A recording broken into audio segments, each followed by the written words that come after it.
Feliz sábado. Eu estou hoje um pouco num misto de emoções. Por um lado, estou com uma grande alegria por ver o povo de Deus, parte do povo de Deus, como disse a irmã aqui, reunido. E porque esta manhã eu senti e pude ver alguns pela forma como cantavam, pela forma como participavam, podia ver-se o prazer e a alegria na adoração, não apenas na formalidade do serviço religioso, mas poderia notar-se que cantavam com espírito e entendimento, que diziam realmente como que ao Senhor as coisas que estavam a ser cantadas nos hinos. Houve vários momentos que eu pude ver que estavam conduzidos pelo Senhor. A oração de Daniel, muito bem aplicada, pois ela reflete realmente o que precisa acontecer conosco. E até mesmo eu creio que o Senhor conduziu e que se encaixou melhor a história dos leões do que a do ceifeiro. Porque nós precisamos entender, irmãos, que não nos servirá de muito um conhecimento das profecias e do que está para acontecer, pois aquilo que está para acontecer ultrapassa a nossa capacidade. Eu quero fazer uma introdução com algumas palavras antes de passarmos à mensagem. Primeiro quero explicar que o objetivo ontem não era um estudo sobre os 144 mil. Eu sei que e ontem uma irmã me falou sobre isso. Nós íamos falar sobre os 144 mil. Eu sei que há um estudo que está gravado na internet em que o som está mau e não se consegue ouvir. Eu prometo que regravarei de outra forma. Foi um evento e o irmão estava gravando a alguma distância com o seu celular. Eu prometo gravar, se o Senhor assim me permitir, um estudo, regravar esse estudo sobre os 144 mil. Mas o objetivo da mensagem de ontem era compreender a missão do remanescente e o que significa ser um remanescente. Porque às vezes num espírito laodiceiano batemos no peito e dizemos que aquele texto de Apocalipse 12 se refere à igreja adventista, ao movimento adventista. E se isso é bem verdade, porque nós ressuscitamos pelo poder de Deus os mandamentos e a sua importância e também o espírito de profecia, esse é um texto que só se poderá aplicar plenamente àqueles que plenamente estiverem nesse estágio. Eu quero tecer um comentário, porque muito se tem falado de perfeccionismo, de perfeição e de que cuidado, porque existem muitos perfeccionistas e a igreja está em risco. É muito interessante ver como as coisas se inverteram hoje em dia, no meio de um povo que, como foi dito, a nós pertence a vergonha de rosto. Não quero que se prendam aos exemplos, mas ao conceito que eu quero apresentar. Houve tempo em que entrar com uma saia muito curta, muito adornado, chamava a atenção, estava deslocado, e estamos a correr o risco de as coisas se inverterem de tal forma que hoje entrar dentro da modéstia chama a atenção e por vezes é rejeitado e criticado. A minha esposa passou uma experiência muito interessante. A Sara, quando fomos ser missionários, ela não tinha nenhuma saia, só calças. Ela não sabia o que era usar uma saia. Eu não quero que se prendam à questão da saia da calça, eu não vou deixar de usar calça. Mas o ponto aqui não é esse. A minha irmã teve que emprestar-lhe uma saia para a semana e uma saia para o fim de semana. Mas o Senhor trabalhou no coração dela e ela sentiu que deveria fazer algumas reformas no seu vestuário. E uma vez, não muito longe daqui, ela foi à igreja e alguém comentou com um amigo nosso: porque é que ela não fica em casa? Porque é um escândalo essa saia comprida dela. É interessante que chegamos a um ponto onde, se alguém fizer um comentário sobre a saia curta de alguém, essa pessoa é um fanático extremista, porque pode afastar alguém de estar na presença do Senhor. Mas podemos e devemos dizer tudo o que quisermos sobre os fanáticos que querem fazer a reforma. E se eles quiserem ir embora, que vão, porque isso até é pior para a igreja. Não estaremos com as coisas um pouco invertidas? Chegamos a um ponto em que defender a santidade, defender a perfeição, é visto com maus olhos, como se fosse algo mau, negativo para a igreja. Desculpem a franqueza, chegamos a um ponto em que não há problema nenhum em defender formas de culto carismáticas ou música que imitam os modos do mundo. Mas se alguém quiser defender outro tipo de música, outro tipo de culto, essa pessoa está deslocada. O inimigo quer que tenhamos a sensação de que não estamos em nossa casa. Mas eu quero voltar a dizer que esta é a casa do nosso Pai. E ainda que os bandidos entrem em nossa casa, continua sendo a nossa casa. Ainda que eles tomem conta, até que seja feita justiça e recuperado o lugar, continua a ser a nossa casa. Eu não me lembro de nenhum tempo em que entre o povo de Deus fosse de mau tom falar em ser santo e ser perfeito e andar na presença do Senhor. E só consigo entender que o inimigo transtornou de tal forma pela apostasia a mente de tantos que se dizem filhos de Deus, que eles têm o cenário invertido, em que essas coisas se tornaram estranhas. Por isso, eu estou a fazer esta introdução para dizer que eu não terei nenhum cuidado excessivo em falar sobre perfeição. O inimigo quer que eu me retraia com medo de ser taxado de perfeccionista. Mas a mensagem do Senhor tem que avançar. Quando eu levo o meu carro ao mecânico, eu quero que ele faça um trabalho perfeito. Quando eu dou uma tarefa ao meu filho, eu quero que ele faça um trabalho perfeito. E se eu quero ter um filho, eu quero que ele venha ao mundo perfeito. Não precisamos entrar em filosofias do que é que isso significa, porque seja o que for que isso significa, isso é o que cada um de nós quer. Ser perfeccionista é ficar extremamente preocupado com isso. Ser perfeccionista é levar isso como uma fobia, como uma loucura, como uma demência. Desde que a pessoa não esteja nesse ponto, eu penso que é muito saudável buscar ser perfeito. Deus pediu isso a Abraão: anda na minha presença e ser perfeito. Muitos homens de Noé se diz que ele era perfeito perante o Senhor. Temos homens que a Bíblia nem se deu ao trabalho de registar os seus pecados,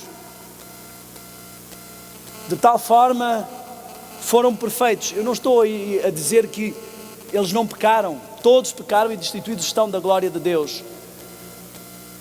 Mas na sua esfera,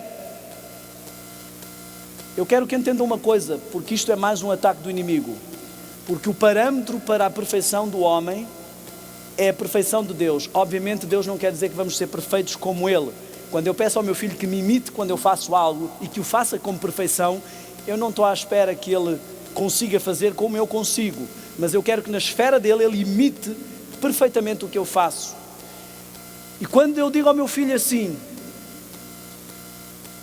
faz bem feito como o papai está fazendo, Se ele fizer mal feito, ele está demonstrando que afinal, provavelmente o papá não está a fazer bem feito.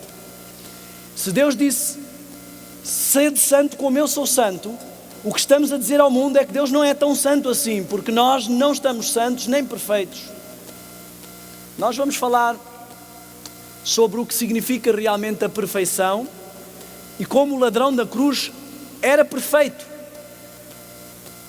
O facto de que a graça de Cristo, pela sua justificação, nos cobre perfeitamente, não anula que pela mesma fé a sua santificação nos transforme perfeitamente. Qualquer pessoa, e digo isto perante o Senhor, qualquer pessoa que nesta igreja se oponha à perfeição, não tenhais dúvida de que trabalha para o inimigo. No entanto, teremos que ter bem claro que a perfeição é o símbolo máximo de confiança em Deus. Quando Jesus mandou os seus discípulos para a missão, ele disse assim: ide, ressuscitai os mortos. Isso é possível. Curai os leprosos. Jesus perguntou uma vez: o que é mais difícil? Dizer, perdoados-te são os teus pecados, ou levanta-te e anda? O que Jesus quis dizer é que não adianta vir com conversa de que sede vós misericordiosos, é possível, mas sede santos ou perfeitos não é possível, porque para ti e para mim qualquer uma destas coisas é impossível. Para mim e para ti é impossível ressuscitar os mortos. Para mim e para ti é impossível guardar a lei. É impossível seguir o espírito de profecia.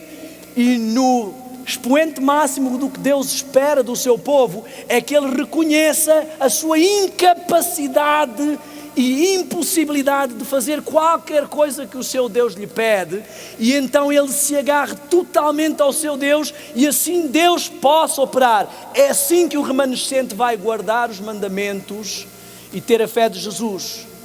Enquanto eu e tu pensarmos que ainda somos capazes de fazer alguma coisa, não desistimos, não largamos pé, não largamos mão, continuamos tentando carregar a comissão do Senhor e fazer a obra pela nossa força. O Senhor quer nos levar a um ponto em que vejamos que não somos capazes, em que compreendamos realmente que sem Ele não podemos fazer absolutamente nada, nem um pouco. Quando o povo de Deus chegar a esse ponto, o Senhor atuará, e quando Cristo atua em nós,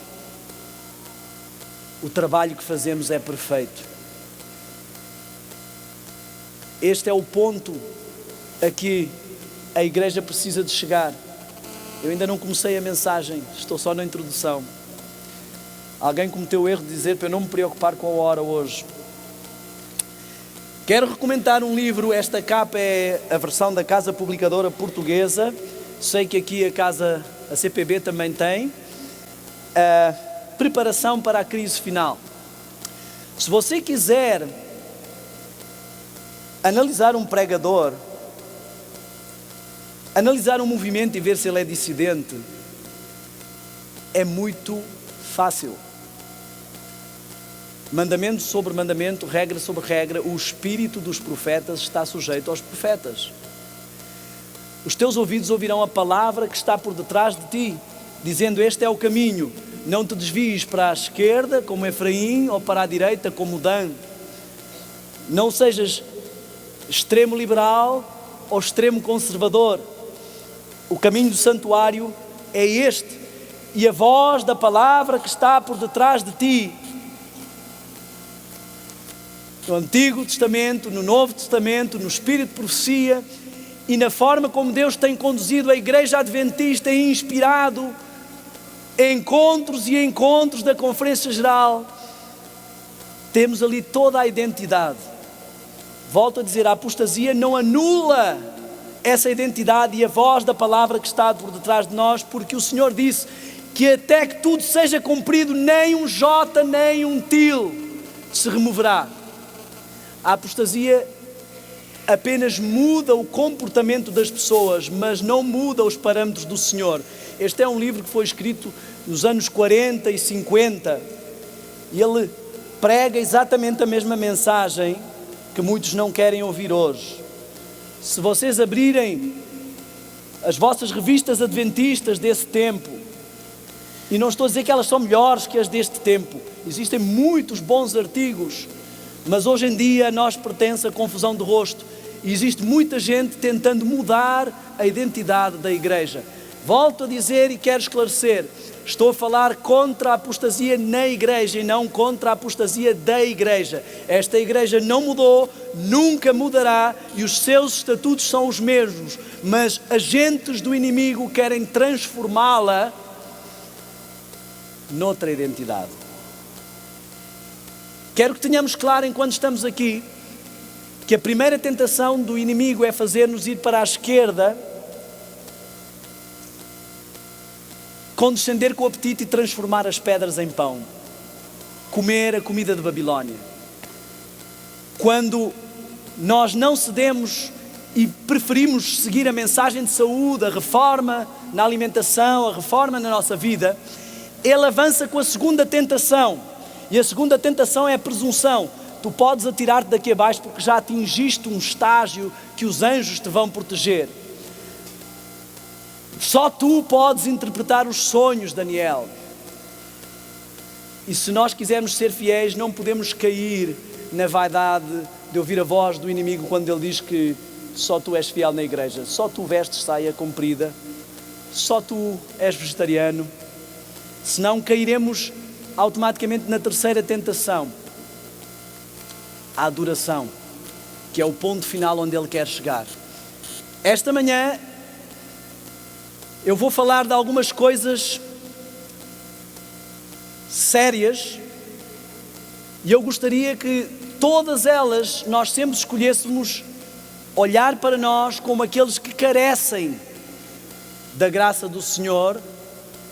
Não estamos aqui porque nos sentimos melhores do que o resto da igreja, estamos aqui porque nos sentimos iguais ao resto da igreja. A diferença entre o servo de Deus e o mundo não é que ele seja mais puro ou se sinta melhor que os outros, é porque ele reconheceu a sua incapacidade e a sua necessidade da graça de Deus. Isso é que faz a diferença. Ele, quando olha para Cristo, ele não consegue ver muita coisa de bom nele. E isso não lhe deixa muito tempo para ficar vendo o que é que há de mal nos outros. Havia um vale de leprosos. Nesse vale estavam todos os leprosos da cidade. E um dia começou uma discussão entre os leprosos. E um leproso achava que devia ser o chefe, porque ele só tinha perdido um dedo, enquanto a pessoa que estava a conduzir as coisas era uma pessoa que não tinha uma perna inteira e que já tinha perdido uma parte do braço. Levantou-se logo um outro leproso e disse: espera, talvez eu deva ser então o chefe, porque eu só perdi a ponta do nariz. Sem um dedo, como é que vais manobrar as coisas? A ponta do nariz não atrapalha nada. E logo um outro também se levantou e disse: então, se a ponta do nariz é melhor que perder um dedo, então eu que só perdi a ponta da orelha, eu é que devo ser o chefe. E começou a gerar-se uma grande discussão, começaram a analisar e a medir quem é que tinha sofrido mais danos com a lepra. E entretanto, alguém que vinha ajudar os leprosos, trazer comida e não tinha lepra, ouviu aquela discussão e aquilo lhe pareceu absolutamente absurdo, porque essa pessoa não tinha perdido nenhum membro. Que diferença faz? E o que é que interessa se perdi a orelha ou o nariz? Perdi. Amigos, ficar a discutir quem tem mais pecado ou menos pecado é absolutamente absurdo. Qualquer pessoa que olhe para Cristo não gastará tempo a ver se só perdeu o nariz enquanto o outro já perdeu uma perna inteira, porque perante Cristo qualquer um de nós é um leproso no vale e carece de uma cura, seja da ponta do nariz ou da ponta da orelha. Neste espírito, quero que entendamos a mensagem que vem a seguir. Poderei parar várias vezes esta manhã para orar. Por favor, tenham paciência comigo. Oremos. Senhor nosso Deus, venho mais uma vez à Tua presença, Senhor. Por favor, faz-me consciente da minha lepra. Não deixes que o inimigo utilize nenhuma palavra inoportuna, nenhuma palavra do eu. Por favor, despe-me dos meus defeitos e das minhas vaidades. Mantém na minha mente a imagem de Cristo e a sua perfeição. Mas por favor, não permitas que eu me sinta tão indigno a ponto de não conseguir dar valor à mensagem. Que eu me possa sentir como o sumo sacerdote Josué, que apesar das vestes estarem sujas, sim, tu disseste, tirai-lhe estas vestes e vesti-lhe vestes limpas, e ele pôde ministrar. Eu te suplico, Senhor, neste momento, que nos uses, a mim para falar e a cada um de nós para ouvir, para que seja ecoado neste lugar a mensagem que tu queres que o teu povo ouça neste tempo, a verdade presente, com Cristo ao centro. Eu te suplico estas bênçãos, por favor, atende a nossa oração, em nome de Jesus. Amém.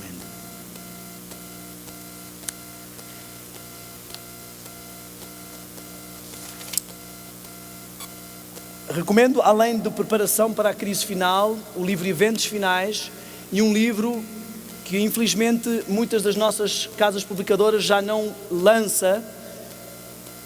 Eu sonho com o dia em que alguém faça um pedido, um grupo de pessoas decida fazer um pedido, não sei se aqui no Brasil ele se lança, que é o livro Maranata. Eu recomendo esse livro também. Para quem não percebe de profecias, eu recomendo Preparação para a Crise Final, e para quem percebe de profecias, eu recomendo Preparação para a Crise Final. Ele resume as duas coisas e ele ajuda a entender eventos finais e Maranata.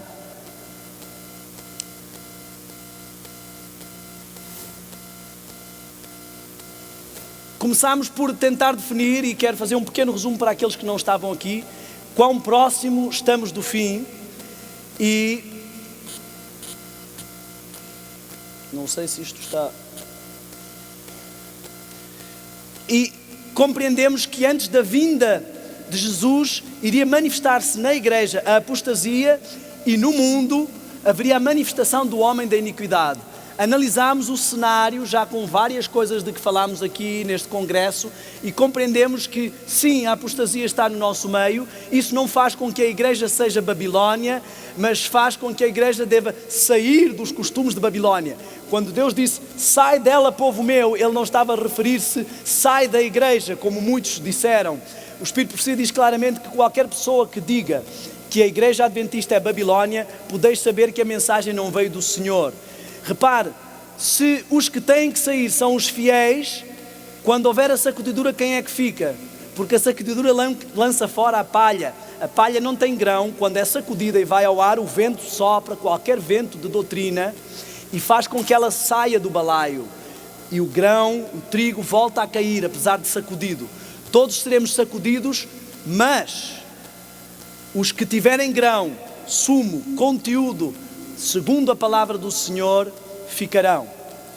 Vemos então que também foi concedido ao homem da iniquidade, através do poder da segunda besta, que nós sabemos ser a superpotência do momento, foi-lhe concedido fazer com que a imagem, quando se fala que somos feitos à imagem de Deus, estamos a falar de toda a identidade divina, o caráter divino, a autoridade divina, tudo isso se reflete no homem.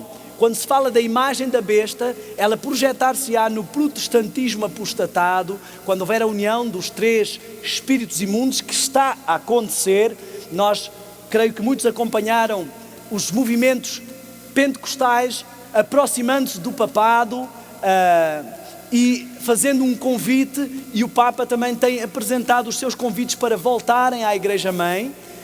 Se nós compreendermos o cenário do que a Bíblia fala da mãe de todas as meretrizes, nós entendemos o que está a acontecer. Não estamos a falar contra as pessoas, mas contra os sistemas. O facto de eu pertencer a uma outra igreja, por exemplo, não fará com que eu não possa fazer parte do povo de Deus com o avançar da obra, tal como o facto de eu pertencer à igreja de Deus não fará com que eu faça parte do povo de Deus. Eu posso estar na igreja e não estar registado nos livros do céu, assim como posso não estar na igreja e, apesar disso, estar contado entre os fiéis do Senhor, consoante o conhecimento que eu tenho. Mas nós vimos que este versículo 15 de Apocalipse 13 se dividia em duas partes. Primeiro, a imagem, o caráter, a autoridade da besta iria falar, iria apresentar a sua mensagem, e isso está a ser apresentado. Temos uma proposta com um dia universal de descanso para restaurar as questões ambientais. Da mesma forma, as questões ambientais voltam a estar na mão dos profetas de Baal.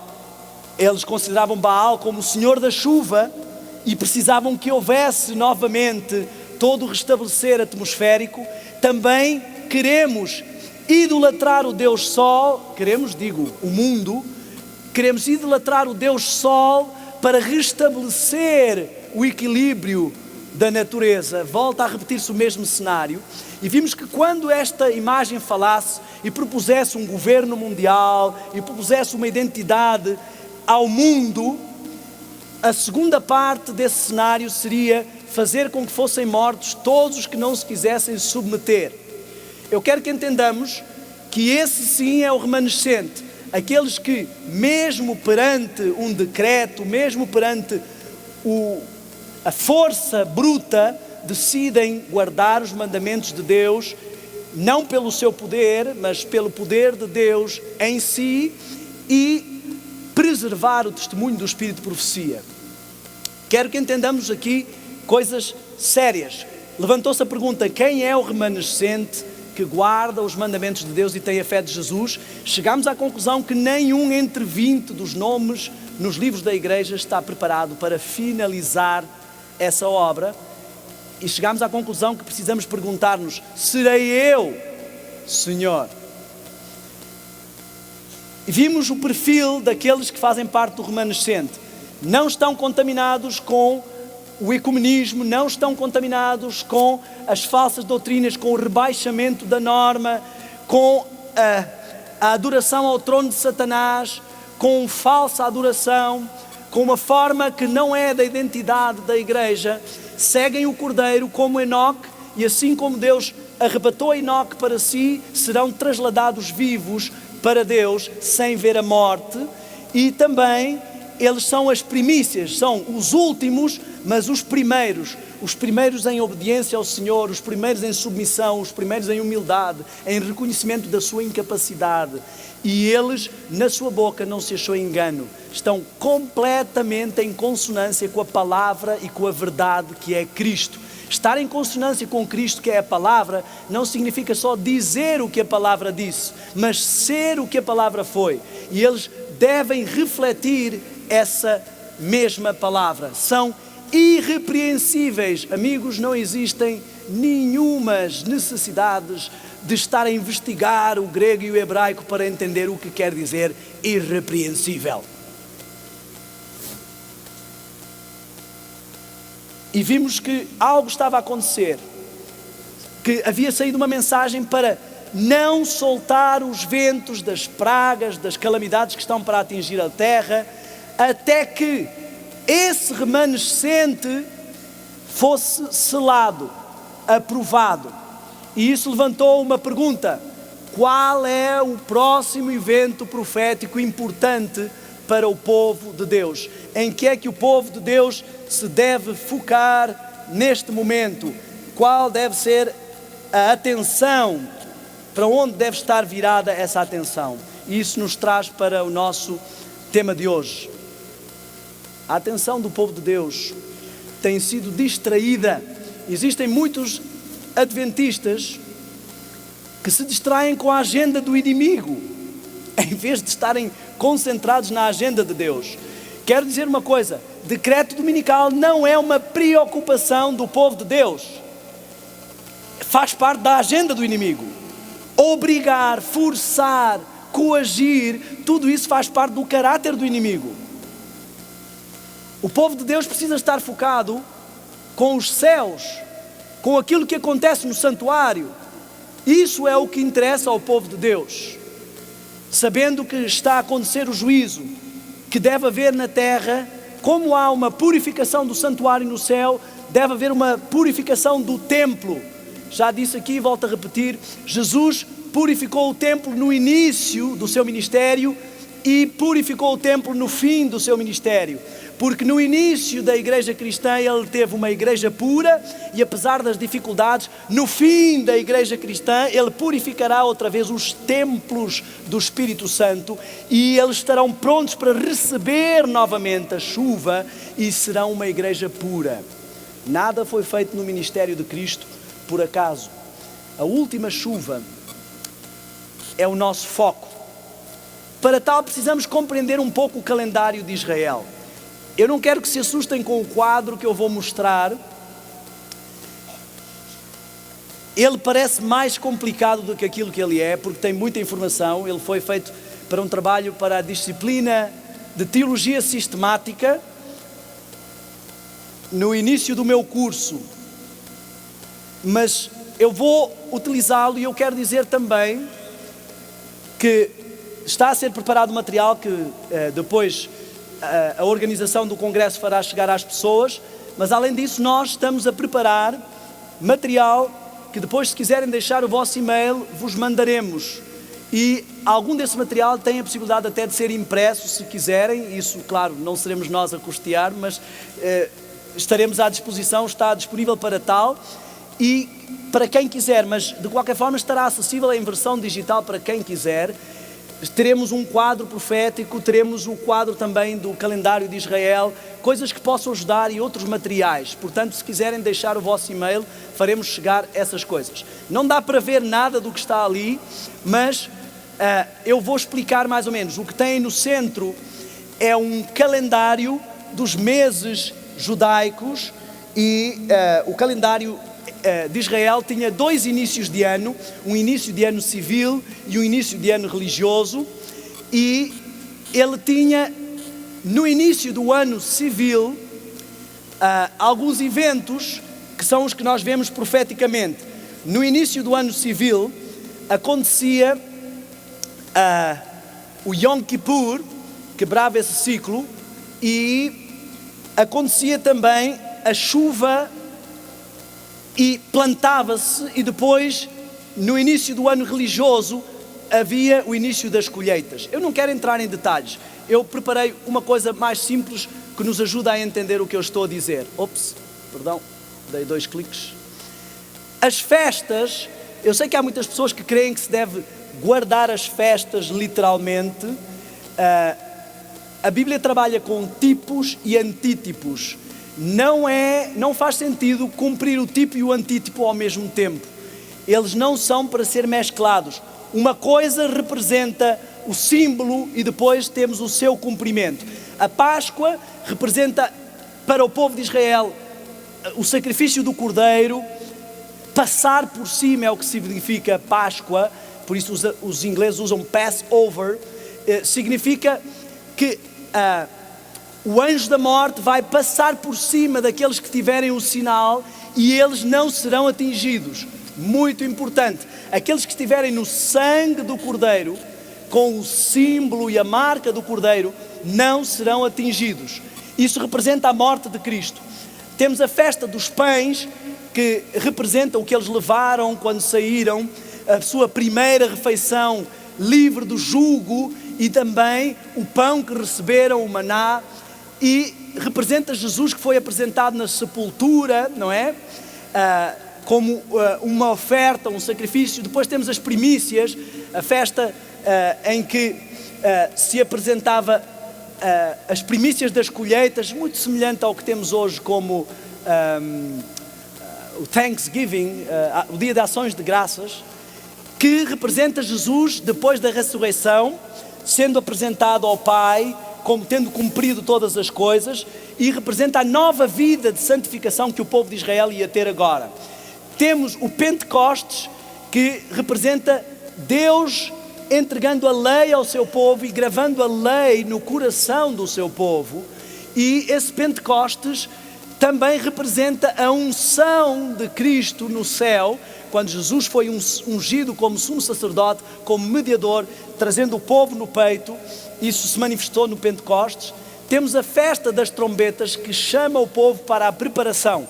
Essa preparação tem a ver com a santificação, tem a ver com o tempo de preparo das igrejas, com a restauração do santuário, e ao mesmo tempo representa a mediação que Melquisedeque, o nosso sumo sacerdote, o nosso paracleto, ou paráclito, como queiram dizer, o nosso advogado está a fazer. Enquanto nós nos preparamos aqui, ele intercede por nós, até chegar ao dia da expiação, em que passamos por uma purificação. As culpas que estão no santuário vão ser apagadas, eliminadas, todas as que estiverem cobertas pelo sangue do Cordeiro, que fará a expiação, e depois serão transferidas para o bode. E falta uma festa, já está a cumprir-se, portanto, o dia da expiação, o dia da expiação literal já está a acontecer, como um antítipo do que aconteceu no tipo, mas falta uma festa, uma das festas mais maravilhosas de Israel, em que viajavam vários dias, 7 dias, até chegar a Jerusalém, e ali o povo acampava e estava ali em convívio uns com os outros, e essa festa representa a viagem que vamos fazer até ao céu e o tempo que vamos passar no céu, acampados por 1000 anos, até que depois voltemos para a nossa terra. Eu não pus ali algumas festas, como o Purim, que representa a libertação do povo, como aconteceu em Esther, a libertação do povo por causa do decreto dominical. Não pus também ali o jubileu, em que tudo teria voltar para o seu dono.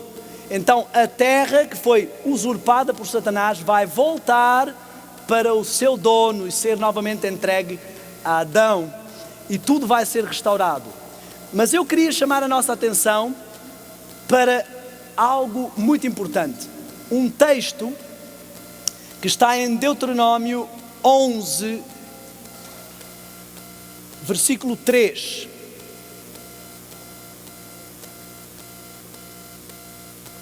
Temos que entender o que implicará tudo isto. E diz assim: e será que se diligentemente, o que significa isto? Com afinco, com esmero, com dedicação, obedecerdes. Ou seja, será que se em vez de ficares a dizer, não, o Senhor me ama, Ele entende, Ele compreende que nós não somos perfeitos, diligentemente buscares imitar o Pai, pelo poder de Cristo, sabendo que nada podes em ti mesmo, os meus mandamentos que hoje ordeno, se fizeres isto, servir ao Senhor com toda a tua alma, então darei a chuva a seu tempo, tanto a temporã como a serôdia, para que possas recolher o grão. Amigos, o grão, o mosto e o azeite tinha tudo a ver. O grão seria as primeiras colheitas, depois, quando chegava a altura do outono, teríamos então o vinho e o azeite. Aqui está Israel a mostrar aquilo que era importante na sua conjuntura agrícola, e nós temos que transpor isso para a parábola do semeador, temos que transpor isso para a parábola espiritual, para o grão que for plantado e para a colheita que precisa ser feita. Eu queria eu espero que consigam ler o que está no quadro, porque eu queria explicar algumas coisas. Eu fiz uma pequena alteração num quadro que eu costumo apresentar, porque muitas vezes causa confusão, porque os marcos proféticos, eles não são marcos proféticos pontuais, muitos deles, são sequências, são eventos que se vão intensificando. Então às vezes é confuso. Por exemplo, o Espírito de Profecia diz que virá uma sacudidura, mas depois diz, ela já começou. E a pessoa diz, então, já começou ou não começou? Ela inicia, se intensifica e chega a um clímax. A chuva seródia, muitas pessoas dizem, mas ela fala sobre algumas gotas que já vão caindo. Bom, há um passar da chuva temporã e um iniciar de gotas da chuva seródia e um clímax num derramamento da chuva seródia, e não para, continua. A igreja receberá a primeira chuva seródia, mas como ela sai na mensagem, levando a mensagem às outras igrejas, eles também vão receber dessa chuva. Temos também o alto clamor. A igreja tem se esforçado por levar a mensagem ao mundo. Isso vai se intensificar cada vez mais, até o mundo inteiro ouvir a mensagem daqueles que guardam os mandamentos de Deus e têm a fé de Jesus. E temos também o fenómeno do decreto, que muito preocupa muitas pessoas. Uma vez eu estava nos Estados Unidos e um irmão chegou-se a mim e disse, olha irmão, eu tenho falado com a minha esposa, que está na hora de voltar para o Brasil, isto está a ficar muito feio, eu creio que o decreto está para sair, o que é que o irmão acha? Devemos ir embora? Novamente, o povo de Deus fica prestando atenção à agenda do diabo. Eu quero dizer uma coisa claramente, Deus nos informa da agenda do diabo não para nos preocupar, é só para o diabo não ter elemento de surpresa. Eu vou-vos dizer uma coisa, certa senhora era muito religiosa, e uma vez um satanista disse assim, provavelmente já conhece esta história, eu vou envergonhar esta senhora, ela não tem muitas posses, eu vou mandar uma cesta de presente, e vou mandar com estes dois homens, quando ela perguntar quem mandou isto, vocês vão dizer assim, foi o diabo. Então os homens levaram aquela cesta e entregaram à senhora, a senhora ficou toda contente, foi a resposta à minha oração, eu tenho estado a orar e a pedir ao Senhor que me ajude na minha dificuldade. E os homens disseram assim, ei, calma, não vá tão depressa, a senhora sabe quem mandou isto? E ela disse, olha meus amigos, quem mandou isto não interessa, porque quando Deus manda até o diabo obedece. Amigos, o diabo tem que esperar que Deus dê ordem para ele lançar um decreto dominical. E não é o diabo que não conseguiu ainda ou que ainda não achou que era o momento. É Deus que ainda não permitiu. E Deus não permitiu por causa do que vimos ontem em Apocalipse 7. Porque eu e tu ainda não estamos plenamente refletindo o caráter de Cristo e selados. Então, o decreto dominical não veio só porque o diabo ainda não achou que era hora. Não veio porque Deus é misericordioso. Porque ele disse, meu sangue, e pediu que fosse enviado um anjo para segurar um pouco mais as pragas. Porque estamos preocupados com isso. Eu acho interessante que muitas pessoas não acham que é hora de sair e morar para o campo por causa do caráter dos filhos, por causa da influência das cidades, por causa das doenças e pestes que acontecem na cidade. Mas por causa do decreto dominical acham que é hora de sair. Isso chama-se imediatismo. Isso é como aquelas pessoas que só estudam para o exame na véspera e depois querem ter a mesma nota. Pessoas equilibradas não vivem profecias de forma alarmista. Elas não dependem. Algumas pessoas dizem assim, irmão, você fica falando como se fosse tudo acontecer agora. E se não acontecer daqui a 100 anos? Se não acontecer daqui a 100 anos, eu me terei purificado. O que é que eu perco com isso? E se acontecer daqui a 10 dias? Irmãos, quero que entendamos algumas coisas aqui. O inimigo tem trazido sempre ao mundo a teoria da segunda chance. E ele quer distrair a atenção de muitos adventistas. Muitos estão absolutamente focados na segunda vinda. O Senhor vem, eu quero estar de pé, ver o Senhor voltar. A segunda vinda é o prémio. Antes tem a corrida. As pessoas não querem correr, mas querem estar no pódio. Nós estamos focados no lugar errado. A segunda vinda é o marco mais importante, mas eu não penso só onde eu quero chegar com a minha jornada. Eu tenho que pensar em todos os caminhos e passos que são necessários até ali. Outros estão preocupados com a porta da graça. Bom, eu ainda estou com um pé cá, um pé lá, mas enquanto a porta da graça não fechar, ainda tem chance. Segundo a doutrina da segunda chance. A porta da graça pode fechar a qualquer momento. E para muitos, dentro da igreja, a porta da graça já está fechando.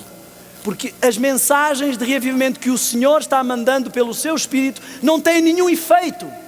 Estão cansados, já ouvimos muitas vezes a mesma coisa, lá vem outra vez falar do Papa, lá vem outra vez falar da besta, lá vem outra vez falar do decreto dominical. Já não diz nada, a mensagem já não toca o coração. Muitos deles estão próximos de fechar a sua porta da graça. Outros se focam, como eu disse, no decreto dominical. Eu quero que entendamos uma coisa, irmãos. O decreto dominical não é o início de um processo, mas o fim de um processo. O rei escreve o documento e quando acaba de escrever o documento, ele sela o documento. Ele não sela o documento antes de escrever, porque senão qualquer pessoa pode escrever qualquer coisa sobre aquele selo. Eu quero que entendamos algo muito, muito sério, irmãos. Quando chegarmos ao decreto dominical, Deus e o diabo vão olhar para o documento que está escrito no seu lóbulo frontal, no centro de comando do seu caráter. Se Cristo reconhecer ali o caráter de Jesus, vai selar esse documento. Se o diabo reconhecer ali o seu caráter, ele vai selar esse documento. Muitas pessoas vão querer, como a mulher de Ló, não olhar para trás, mas isso é impossível, porque durante todo o tempo anterior estiveram a deixar o diabo escrever o seu documento. Logo, o diabo tem autoridade para selar essa pessoa. Eu quero que entendamos isto com clarividência. Deus diz: não adulterarás, não mentirás, não roubarás, não matarás.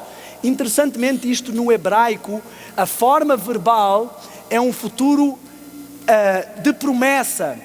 A mesma palavra que o hebraico usa para palavra é o mesmo davar que para acontecimento. Quer dizer que o que Deus diz acontece. Deus disse: haja luz e houve luz. Deus diz: sede vós perfeitos, e isso acontece.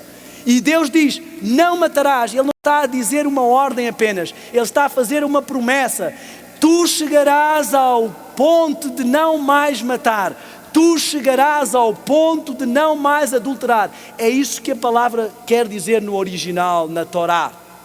Eu vou trabalhar em ti, eu estou a prometer que tu não matarás, eu estou a prometer que tu não roubarás, eu estou a prometer que o meu caráter estará gravado na tua mente a ponto de que tu não mais adulterarás nem mentirás. É uma promessa. Qualquer pessoa que diga que isso não é possível de se cumprir, está a dizer que aquilo que Deus prometeu não é possível, que a sua palavra não se cumpre, que davar não é palavra e acontecimento. Está a afirmar a teoria do diabo, a mesma que começou todo o conflito no céu. Será que entendemos quão diabólico isso é?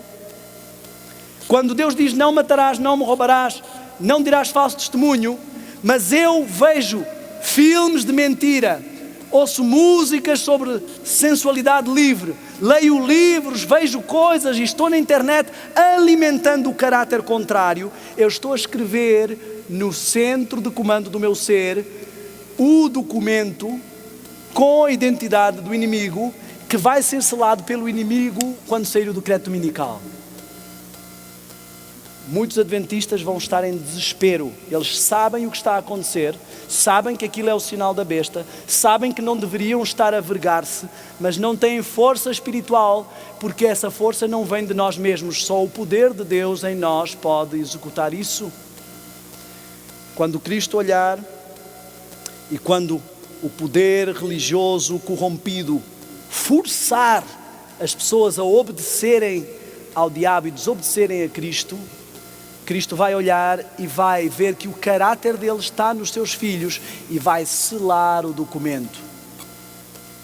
Agora, esse selo também é um processo. Diz-se que o decreto dominical é a marca da besta, mas o Espírito de Profecia diz que não será a marca enquanto não for obrigatório. Portanto, o selamento também é um processo. Ali ele se torna público e visível. E eu queria que falássemos esta manhã um pouco sobre esse processo, que entendêssemos o selamento e a chuva serôdia de uma forma bem prática. Eu queria mostrar alguns textos. O Espírito de Profecia diz em Eventos Finais, página 222, a chuva serôdia, o refrigério, outra forma que ela usa para expressar isto, pela presença do Senhor, virá para dar poder à grande voz do terceiro anjo, já reforçada pela mensagem do quarto anjo, e preparar os santos para estarem de pé no período em que as 7 últimas pragas serão derramadas. Para que é que serve a chuva serôdia? Para dar poder ao alto clamor e proteger no tempo das pragas, que para nós será um tempo de angústia. Eu não sei se repararam no detalhe, não diz ali que a chuva serôdia, o refrigério pela presença do Senhor, vem para dar força de finalmente deixar os pecados para trás, para finalmente me converter. Aqui entra mais uma doutrina da segunda chance do inimigo. Oh irmão, você está fraco, está na vida dupla, mas não se preocupe, quando vier a chuva serôdia, você vai ficar forte. E aí sim, vai tudo dar certo. Eu quero que entendam uma coisa. A chuva serôdia não vem para santificar, mas porque foi santificado. E eu vou mostrar como isso está escrito e não são palavras minhas. Só poderá haver 2 classes. Cada participante é assinalado distintamente, ou com o selo do Deus vivo, ou com o sinal da besta. Já reparou que aqui não existem os mornos? Ou você é frio, ou você é quente. Os mornos acabaram por ficar quentes ou frios. Portanto, ou o sinal da besta e a sua imagem, a marca da besta, ou o sinal de Deus e a sua imagem. Ou o caráter do diabo ou o caráter de Cristo. Eu queria que abríssemos um texto, eu não o tenho na tela, porque eu quero que utilizemos a nossa Bíblia ativamente, para podermos ouvir as folhas a abrirem. Ezequiel, no capítulo 9. Eu quero que prestemos muita atenção. Este texto nos diz aqui que só haverá 2 grupos, 2 classes. Vimos que na sacudidura se formariam 2 partidos, que a igreja teria trigo e joio. Esses 2 partidos, os bodes e as ovelhas, estão-se a formar agora. Eu quero que tenhamos noção de uma coisa: não há aqui ninguém melhor que ninguém. Todos somos virgens, porque todos fazemos parte da igreja pura e todos adormecemos, somos laodiceanos. Não é porque uns são melhores que outros que eles vão ter melhor resultado ao ser ovelhas e os outros vão ser bodes. Só está em causa a escolha que cada um fará. O Espírito Santo está neste momento enviando mensagens às igrejas adventistas, mensagens de despertamento, mensagens para dizer: cuidado, essa não é a identidade da igreja, essa não é a vontade do Senhor, a tua vida não está em conformidade. Volta às origens, sai de Babilônia e vem para a identidade da tua igreja. Vem para a igreja que o Senhor montou. Aqueles que atenderem a isso, custe o que custar, deixando para trás as suas bandas preferidas, deixando para trás as suas comidas preferidas, deixando para trás os seus filmes preferidos, e isso não é possível porque eu quero ou desejo. Eu quero e desejo, e quando vejo que não sou capaz, eu me vergo perante o Senhor e Ele vai operar isso em mim. Aqueles que atenderem e deixarem o Senhor fazer esta obra neles, eles serão traçados com o caráter de Cristo, serão selados e serão as ovelhas. Os que não quiserem, eu vou dizer uma coisa, A realidade está toda ali em Davi, perante Golias. Tinha um exército inteiro dizendo: esse gigante é muito grande para ser derrotado. Eu não posso. A minha espada, eu não sou tão bom de espada. Ele é forte, a espada dele pesa vários quilos. O escudo dele tem que ser um homem a trazer ali. Eu não posso, então não vou lá. E há os outros que dizem assim: o que é que foi que Davi disse? Que é isso? Isso é moleza, eu vou dar cabo desse gigante. Esperem aí que vocês vão ver. Tem muita experiência de funda. O que é que ele disse? Olha, tu vens a mim com as tuas armas. As minhas armas não servem de nada. Até a armadura que me quiseram dar eu não consigo usar. Eu não tenho capacidade nenhuma. Mas eu sei de uma coisa: o Senhor já me ajudou a vencer outras batalhas, outros leões e outros ursos, e eu também vou poder, pelo Senhor, derrubar este gigante. E isto é o que faz a diferença entre bodes e ovelhas. Aqueles que acreditam que, apesar de eu não ser capaz, eu reconheço que não tenho capacidade nenhuma, tantas vezes tenho tentado e não consigo. Se eu me humilhar, se eu me entregar, se eu me colocar nas mãos do Senhor, se eu reconhecer a minha incapacidade, se eu buscar firmemente, como Jacó, se eu não largar, Ele vai me abençoar. Ele vai operar isso em mim. E eu, em nome do Senhor dos Exércitos, derrubarei os gigantes que todos os dias o inimigo levanta pela manhã e mostra que eu não sou capaz de vencer. Mas muitos não querem passar pelo trabalho que isso dá, não querem deixar isso tomar o seu coração, não querem vergar o seu orgulho, preferem justificar as suas faltas em vez de justificar-se em Cristo. Preferem arranjar nova teologia para justificar o que querem fazer do que confiar que o Senhor pode mudar o seu coração, o seu caráter, a ponto de gostarem daquilo que o Senhor pede que façam. Preferem trazer as suas frutas, os seus frutos, do que reconhecer que os seus frutos, por muito maduros que sejam, não valem nada e que precisam do sangue do Cordeiro como Abel. Isto é o que faz a diferença dos que creem ou não creem na vitória sobre o pecado. Para que é que o mundo precisa de uma vitória sobre o pecado de Cristo que não serve para mais ninguém? Cristo não disse: eu vou vir ao mundo e as portas do inferno não prevalecerão contra mim. Ele disse: aí vem o príncipe deste mundo e nada tem de mim. Mas ele disse: eu constituirei uma igreja e as portas do inferno não prevalecerão contra ela. Eles vencerão através do meu poder e do meu sangue. O que é uma igreja vitoriosa? É uma igreja que aceita que Cristo venceu? Não. É uma igreja que sabe que o mesmo poder que fez com que Cristo vencesse opera nessa igreja pelo seu Espírito, que ficou como seu substituto representante, e faz a igreja militante ser transformada na igreja triunfante. Irmãos, eu queria que lêssemos este texto então, Ezequiel no capítulo 9. Eu quero que prestem muita atenção aos textos que nós lemos, duas classes. Ou com um selo ou com o outro. Quero pôr o texto anterior também,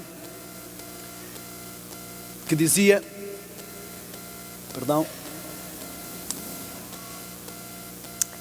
as duas coisas que a chuva serôdia vem fazer, o último derramamento do Espírito Santo, é dar poder ao alto clamor e proteção no tempo das pragas. Eu quero que prestem bem atenção ao texto que vamos ler. Ezequiel capítulo 9, versículo 2. E eis que vinham 6 homens. Temos 6 períodos da igreja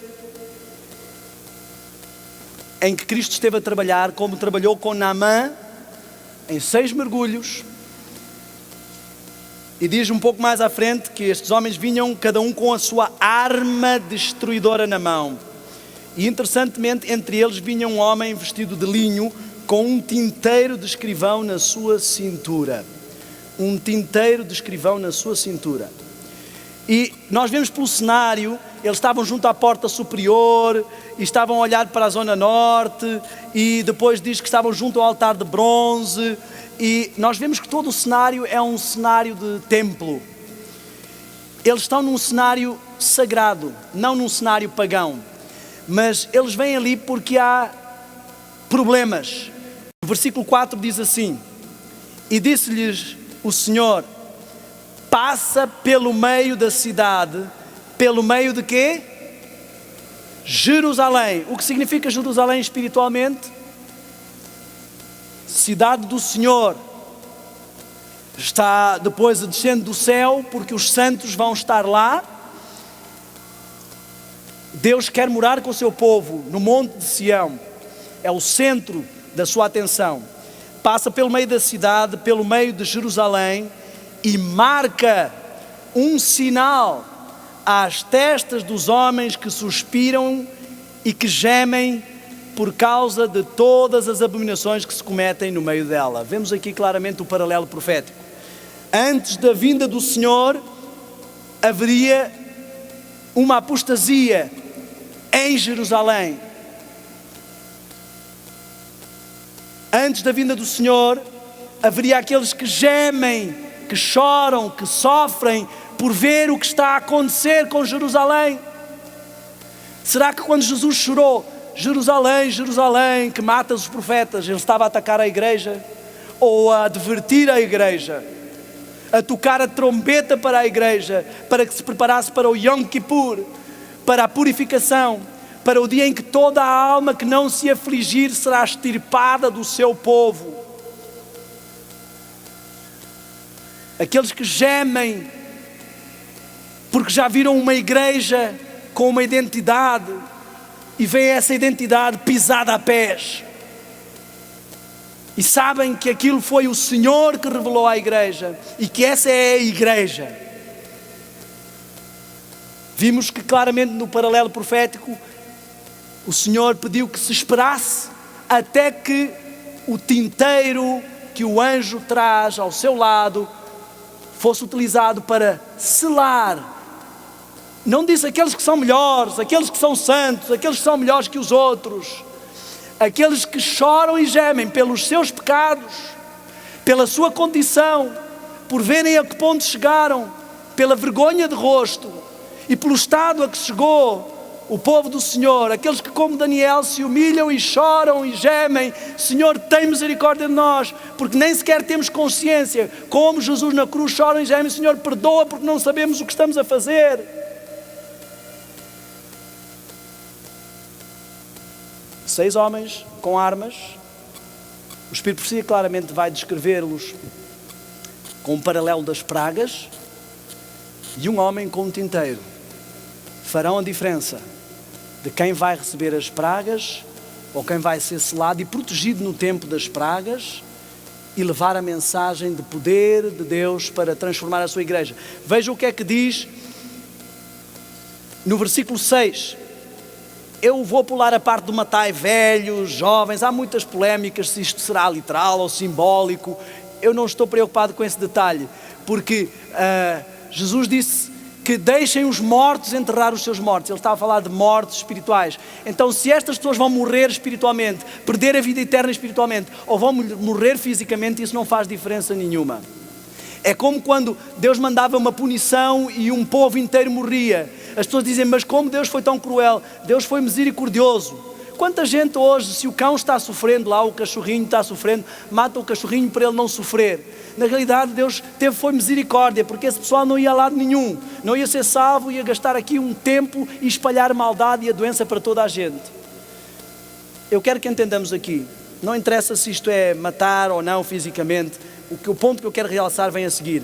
Mas a todo homem, isto inclui mulher, homem no geral, que tiver o sinal, não vos chegueis, e começai por onde?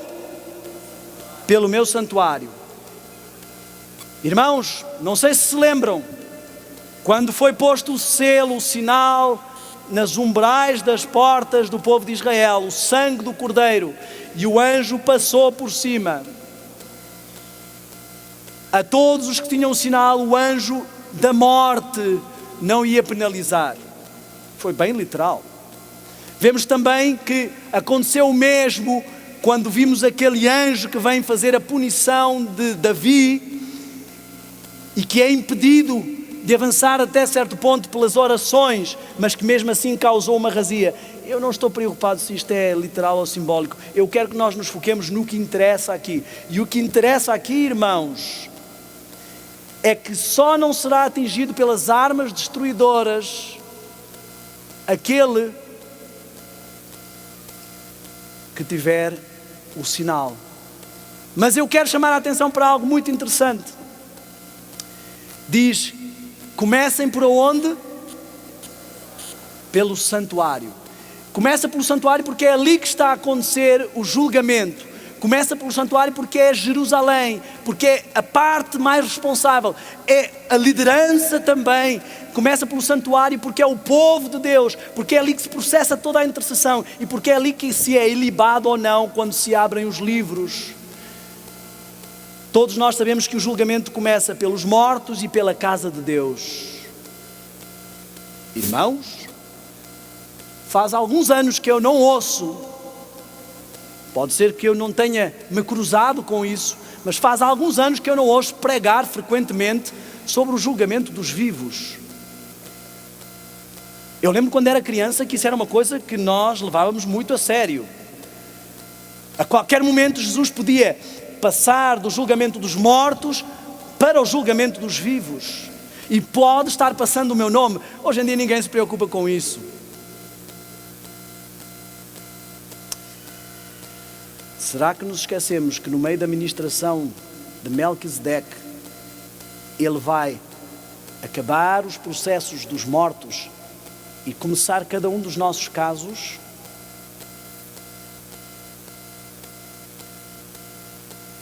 Eu não quero entrar em teorias, que existe muita gente que diz que começou com 11 de setembro. O Espírito de Profecia diz que ela não tinha nenhuma indicação do Senhor de quando começaria o julgamento dos vivos. Porque se o chefe de família soubesse quando vem o ladrão, o dia do Senhor, ele se prepararia. Mas ele é surpreendido, como um ladrão da noite. O que surpreende as pessoas não é só a segunda vinda. O que surpreende o povo de Deus é o seu nome ser pesado e ser achado em falta. Não nos esqueçamos, irmãos, que o sumo sacerdote não vai tirar as vestes sacerdotais e vestir as vestes reais para vir nos buscar para a segunda vinda, todos contentes com trombetas, sem antes rever o nosso nome. Rever a nossa vida.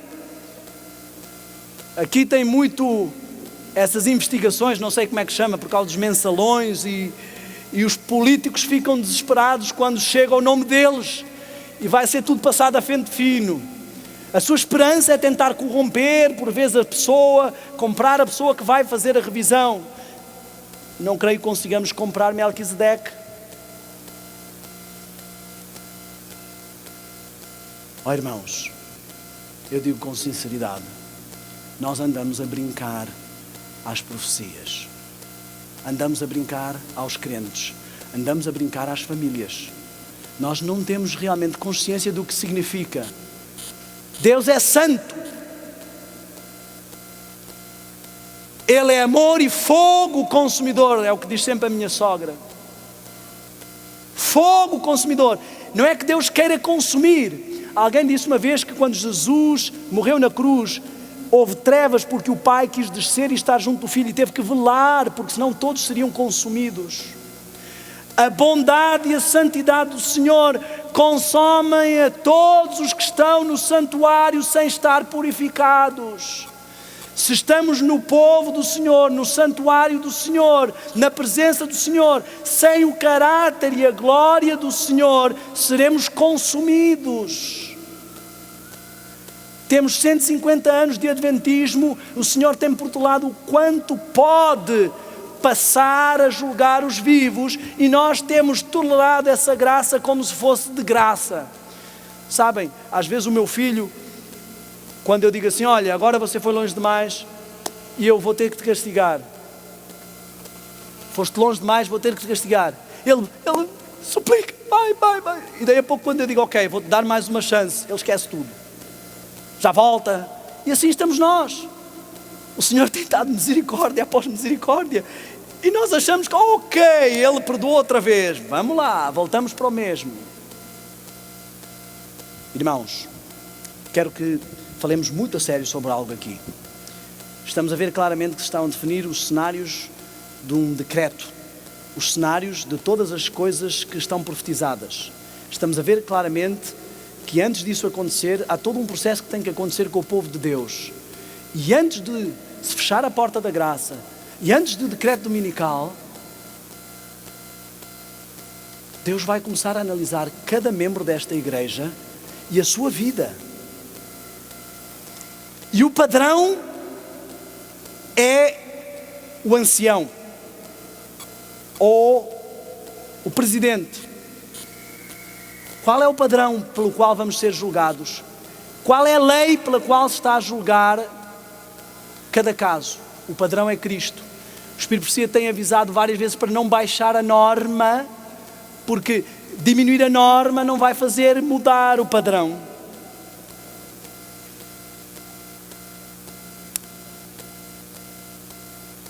Eu não me sinto pronto para que Deus comece a julgar a minha casa perante a norma de Cristo. E eu creio que quem quer que se sinta pronto não sabe o que está a dizer. E eu creio que chegou o momento de, como igreja, nós tomarmos consciência do que está a passar. O Senhor não está à espera que fiquemos a olhar para todos os eventos que estão a acontecer à nossa volta. Eu acho que o Papa vai realmente. Olha só, nos Estados Unidos ouvi dizer que já tem muitos decretos. É capaz de chegar aí. Olha, viu o que é que aconteceu? Olha como está o clima. Isso não interessa para nada, irmão. Se o teu nome passar, comparando com o de Cristo, com a lei do Senhor, que é imutável e pela qual se julga a lei da liberdade para uns e a lei da condenação.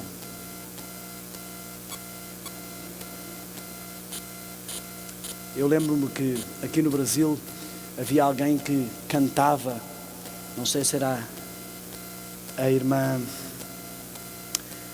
não me lembro quem era, mas que cantava acerca de que a qualquer momento pode ser o nosso nome e como vamos fazer quando isso acontecer, quando o Senhor estiver julgando o nosso nome. Irmãos, esta é a nossa realidade neste momento como igreja. Estamos na fase em que o nosso nome vai passar. Eu quero ler um texto, também não está ali, eu quero lê-lo. Este vocês não vão poder acompanhar, mas eu quero que ouçam com atenção. Quem quiser até fechar os olhos e ouvir, não fará mal nenhum. Olhem só.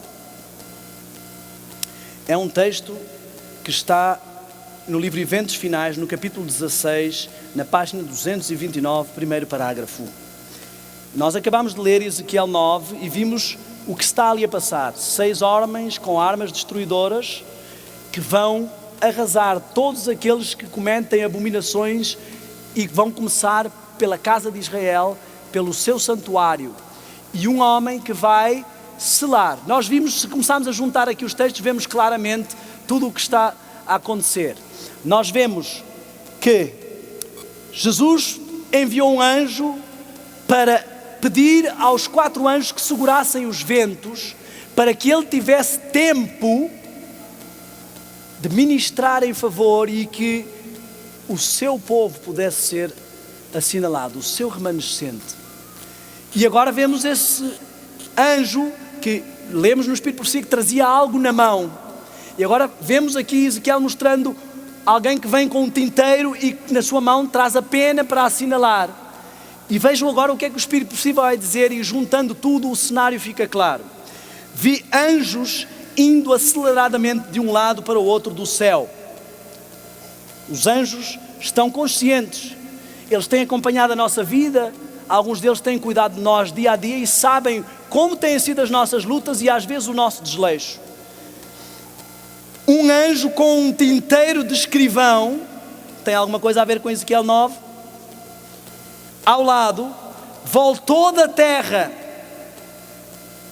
e referiu a Jesus que a sua obra estava feita, e os santos estavam numerados e selados. Viram? Ontem nós lemos que além de selados, os 144.000 estavam a ser numerados. Então vi Jesus que havia estado a ministrar diante da arca, a qual contém os 10 mandamentos, que são a norma daqueles que guardam e que são remanescentes. Lançar o incensário, levantou as mãos e com grande voz disse: está feito. As mesmas mãos que foram levantadas anteriormente para dizer: meu sangue, espera um pouco, Pai, agora se levantam para dizer: está feito. Irmãos, eu sei que muitas pessoas atacarão aquilo que estou aqui a dizer, por isso eu vou preferir não usar muitas das minhas palavras. Eu vou ler vários textos em rajada. Todos vocês conhecem estes textos. E eu sei que muitas pessoas vão dizer assim: ele está lendo os textos fora do contexto. Você pode acreditar em quem quiser. Eu só lhe digo no seguinte: o Espírito de Profecia descreve que no fim dos tempos haverá pessoas querendo matar os seus pastores. Porque quando essas pessoas foram advertidas, muitos desses falsos pastores avisaram dizendo: cuidado, alarmismo, fanatismo, não ligueis, não tem nenhum problema. E elas, em vez de dar ouvido à palavra que está por detrás delas, deram ouvidos à voz daqueles que pensavam que eram. E agora já era demasiado tarde. Você pode acreditar em quem quiser. Se quer a minha opinião, eu sugiro que não acredite em nenhum Daniel Spencer. Tenha cuidado com as ideias de Daniel Spencer. É um bom título. E digo mais, tenha cuidado com as ideias de qualquer um. Aceite apenas as ideias de Cristo na sua palavra. O povo de Deus é o povo da palavra, não é o povo do que houve aqui, houve ali, houve um boato aqui, disseram-me que ele é isto, disseram aquilo ou aquilo outro, disseram-me que é assim que vai ser. Ouvi dizer, aquele irmão ele estuda e ouvi dizer que... Olha o que é que diz aqui. Versículo 11 de Apocalipse, de Ezequiel 9, onde estávamos a ler. Eis que o homem que estava vestido de linho e cuja cintura estava o tinteiro, tornou com a resposta dizendo: fiz como me mandaste. Estão a ver a conciliação entre Espírito e profecia? Temos duas cenas. Apocalipse 7 diz: espera para que eu grave o meu caráter no centro do comando do seu ser. Apocalipse 14 diz: já estão no céu com o caráter do seu pai, o nome do seu pai gravado. Temos aqui um cenário que diz: levanto as mãos, o meu sangue espera até que sejam assinalados. Temos um cenário que diz: levanto as mãos, está feito. Temos um cenário que diz: vai e sela todos os que choram e gemem na minha casa. Temos um cenário que diz: fui e fiz como disseste. Nós estamos exatamente no meio deste cenário. O Senhor está dando as últimas graças e misericórdias ao seu povo. Eu quero ser um pouco mais direto para não ficar como qualquer sermão. Eu não estou a querer ser literalista, mas eu não posso deixar de reconhecer o que é a realidade. Algumas pessoas, como disse o pastor Walter Feito uma vez, algumas pessoas podem dizer que Jesus dizer eu sou o Filho de Deus é arrogância, mas se isso é verdade, o que é que ele pode dizer? E eu poderia dizer assim: é melhor eu não dizer isto porque vão dizer que eu estou a ser alarmista, ou quer dizer, mas se isso essa é a verdade, o que é que eu posso dizer? E eu quero dizer-vos realmente a verdade. Neste momento, como povo, estamos a qualquer momento para passar os nossos nomes pelo juízo. E neste momento, como povo, Deus está a dar ao seu povo um compasso de espera. Como o homem que a Sara contou, nós neste momento vemos os olhos dos leões brilhar. E só conseguirá passar pela cova, pelo vale da sombra da morte, pela cova dos leões, aquele que tiver ao seu lado o Senhor. Qualquer outro será devorado pelas pragas, pelas armas destruidoras. Eu quero ser bem direto, irmãos. Qualquer um que rejeitar aquilo que diz o testemunho de Jesus sobre a alimentação, sofrerá os mesmos males e as mesmas doenças que os outros quando vierem as pragas e os resultados de consumir todas as carnes contaminadas do Egito. Qualquer um que quiser desrespeitar os conselhos que o Senhor dá sobre Bíblia, Espírito, Profecia, a sua palavra, sobre santificação, sobre vitória sobre o pecado, sofrerá as penas e será, como disse o texto de ontem, achado tão sem Deus e tão entregue ao pecado como qualquer pecador comum. Vamos ler aqui vários textos. Eu gostaria de fazer uma oração antes de os ler. Eu vou ler vários textos em rajada e com isto vamos concluir esta manhã. Pai Santo, Senhor, eu quero neste momento interceder, em primeiro lugar por mim, Senhor, porque eu sei que não sou digno nem estou pronto para tudo aquilo que temos diante de nós. Em segundo lugar, pela minha família, Senhor, tantas dificuldades temos enfrentado, precisamos realmente estar consagrados a Ti. Por favor, opera com poder. E em terceiro lugar, pela minha família e os meus irmãos de igreja, os que estamos aqui e os que estão espalhados à face da terra. Eu quero neste momento interceder por aqueles que têm resistido, como Efraim, por aqueles que têm criticado, como Dan, e por todos aqueles que têm se esforçado por caminhar pelo caminho estreito e têm tido dificuldade. Por favor, Senhor, tem misericórdia, desperta o nosso coração, desperta as nossas mentes, desperta os nossos filhos, desperta os nossos irmãos, desperta os nossos pais e familiares, desperta a nossa igreja, Senhor. Por favor, ajuda-nos a entender que Tu nos estás a dar os avisos, ajuda-nos a não fazer como o povo que rejeitou Noé e o chamou de louco porque a mensagem não fazia sentido, porque era impossível chover. Senhor, eu neste momento quero pedir que me dês muita sabedoria e clarividência e muita humildade e consciência em compenetração para expressar cada texto, não de forma vã e fútil, mas de forma clara. E eu neste momento quero suplicar que o Teu Santo Espírito possa operar profundamente nos corações, no meu e no de cada um que está aqui e no de cada um que vai ouvir esta mensagem, seja por esta pregação ou por qualquer outro enviado Teu porta-voz. Por favor, Senhor, dá-nos noção do tempo em que estamos e da necessidade desta obra, porque temos ouvido tantas vezes falar de profecias que já não sabemos o que isso significa. Senhor, tem misericórdia do Teu povo, tem misericórdia da Tua igreja, Senhor. Por favor, temos acompanhado o movimento deste povo por tantos anos, tantas mensagens, seria absurdo perder a salvação depois de tanto tempo de igreja. Senhor, por favor, desperta-nos, por favor. Dá-nos clarividência, opera com o Teu Espírito na Tua igreja, envergonha o inimigo, envergonha os inimigos do Senhor que estão na igreja, os lobos devoradores. Por favor, dá-nos fidelidade, dá-nos consciência, dá-nos eloquência e humildade. Eu Te peço em nome de Jesus. Amém.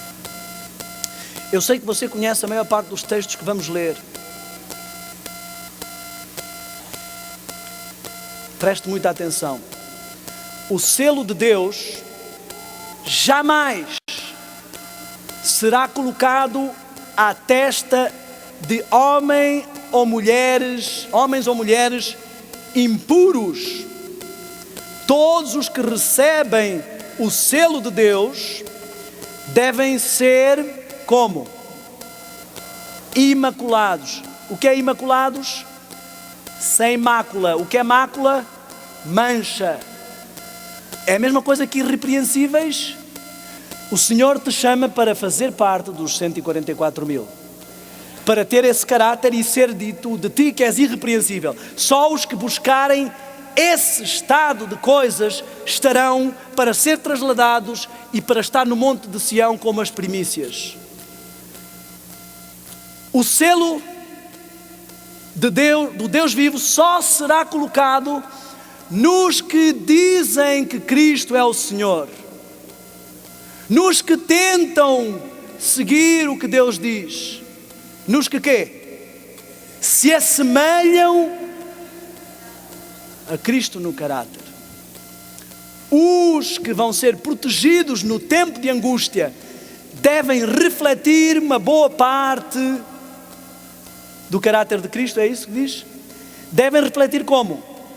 Completamente a imagem de Jesus. Por favor, misericórdia. Isto é a mesma língua que nós falamos em Portugal e no Brasil. Não é preciso ninguém para interpretar o que este texto está a dizer. Não sejamos tolos, com Deus não se brinca. O texto é claro. Não precisam de nenhum teólogo para interpretar o que está aqui. Se quer ver o contexto, leia tudo, melhor ainda. Temos que nos assemelhar completamente a Cristo no caráter, refletir completamente. Não sejamos tolos, como os que perguntaram, é este o Messias? E os líderes disseram, não.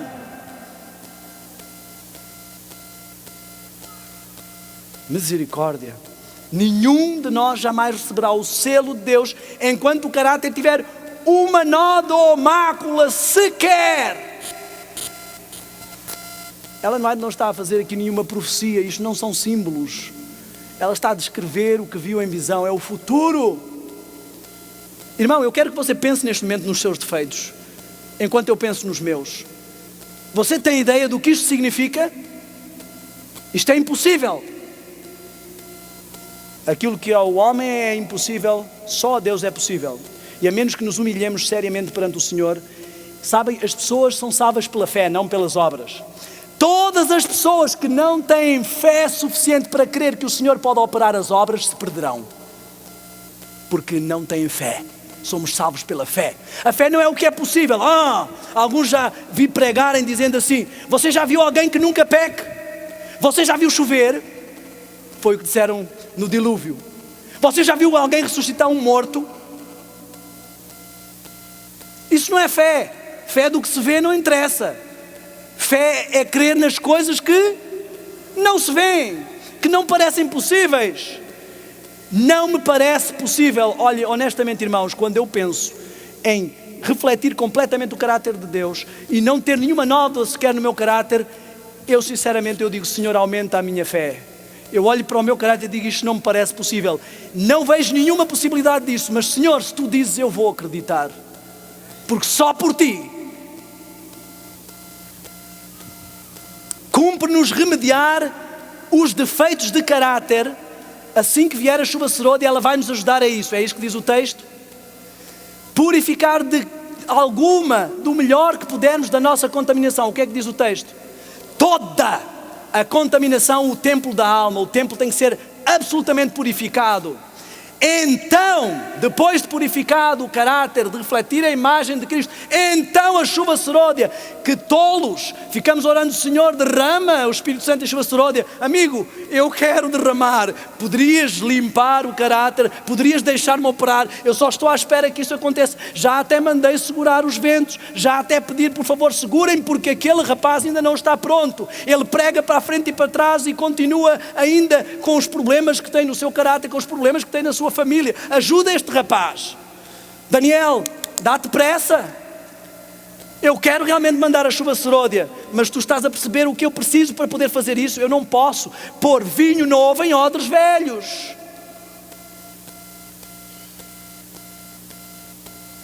Então a chuva serôdia cairá sobre nós como caiu a temporã. Só depois de remediarmos os defeitos de caráter. Sem mim não podeis fazer muita coisa, diz o texto.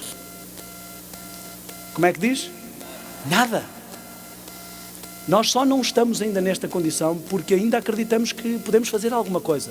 Se já tivéssemos percebido que não podemos fazer nada, já tínhamos nos agarrado às vestes da justiça de Cristo, como Jacó, desesperados. Eu quero dizer-vos uma coisa, muita gente olha para o futuro, para o tempo da angústia e para a angústia de Jacó, mas eu quero dizer, quem não se angustia agora, quem não chora e geme pelas abominações que se passam agora, toda a alma que não se afligir agora, não chegará a esse ponto. Eu quero dizer-vos, irmãos, desculpem, não quero ser negativista e alarmista. A graça do Senhor nos manterá a alegria mesmo em meio a estas dificuldades. Eu vou tomar um tempinho mais porque eu quero dizer algumas coisas. Mas eu quero que entendamos o seguinte. Desde agora até a vinda de Cristo, você e eu, se quisermos ser o povo de Deus, não teremos descanso. Estaremos a afligir-nos por causa dos nossos defeitos de caráter, das nuvens negras que os anjos maus trazem sobre nós, da confissão do nosso pecado, das abominações e apostasia que se comete na nossa igreja, que vão avançar, tomar conta, riscar-nos, cortar-nos, mandar-nos para todo lado, taxar-nos, dar-nos mau nome. A Bíblia diz que, o Espírito Santo, aliás, diz que não devemos estar tão preocupados com o nosso caráter a ponto de que isso nos atrapalhe em fazer aquilo que o Senhor nos diz.